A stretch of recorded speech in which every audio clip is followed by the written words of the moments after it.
Tomorrow, Brian Nadon and his dog Ginger will set off on a 150-day journey across the United States, but it's hardly a vacation. Brian and Ginger are here to tell us all about it.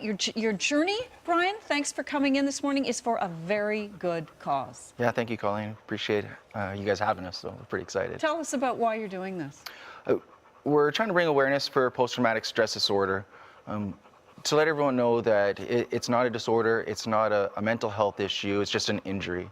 And it's a normal response to an abnormal situation. That's our message. I cannot be more grateful for you explaining it that way. That it's so important that we stop seeing this as some kind of weird disorder that only a couple of people are afflicted by. We now know traumatic events, even including caring for people who have cancer or cancer patients, are coming down with symptoms of PTSD. Correct. So it's reaching every spectrum of our society. Correct. Okay, so why did you decide to do this? Like ride a bike across the country? Well, I had an opportunity to cycle with some of our veterans in Italy a few years ago, and to see, you know, what they had been through and how the strongest members of our society are breaking down because of PTSD. I kind of felt like I needed to pick up the torch and run with it. But, you know, I'm not as brave as most people, and I don't like to be alone. So Ginger, I mean, you know, the lovable golden retriever, gets to come along. So. She's absolutely fabulous. How is she as a traveler? Yeah, she's a pain in the butt.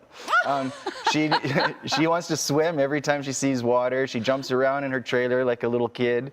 But she's my best friend, and I have no complaints. And what an ambassador for you. Yeah, she's great.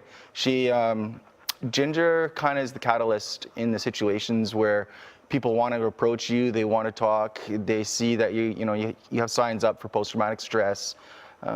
Ginger allows them to come over, say hi, and then engage in a conversation. I love that. Okay, what's the route you're traveling? Well, this year we're going to be cycling from Vancouver straight down to San Diego. San Diego, we're working our way back up to Nevada and then through Utah.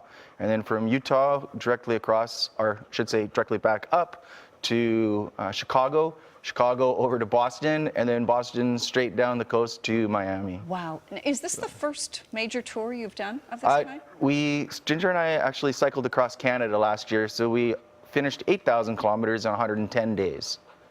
Which was a feat and a learning experience for us. No kidding, no kidding. Where do you go next after you're done this? And it's hard for me to imagine that you can even be planning something after this. Yeah, so once we're finished, we'll come back to Vancouver and sleep for 3 months. And afterwards, we'll then fly to Europe, and we're going to cycle 12,000 kilometers through Europe and the Middle East. So that will be leg number 3. And then leg 4 of the world tour will involve us going through Asia, coming to Alaska, and then Alaska straight down to Patagonia, so the southern tip of Chile and Argentina. You should be filming a documentary as you go. Oh, we should do a lot of things, but it's the biggest aspect of this ride is just to talk to people and to learn what they've been through and to try to take some of that information back with us to share with our community. Yeah. And you're also raising money, though, too. We are raising money. The foundation, the Vatic Foundation, is set up to help individuals that have gone through anything traumatic while they're transitioning. So if you're trying to start a new career, you're no longer a firefighter, and you want to become a welder, doesn't matter, we're there to help you. That's amazing. I think your work is just fantastic, and good for you and Ginger, and she's a sweetheart. Yeah, we've had a ton of support. Specialized Bicycles here in Canada has helped us. Locally, Simon's Bike Shop has been nothing since, just incredible since day one. They actually saw us on Global last year. Nice. Ginger and I walked in and they said, "You're the guy that's cycling," and they've helped us along the way. So fantastic. We're really thankful for our community. Well, we're thankful for you for doing this, Brian. Cheers. It's awesome. And if you would like to make a contribution, you can go to the website. It is Vatic, which is VATIC Foundation.com.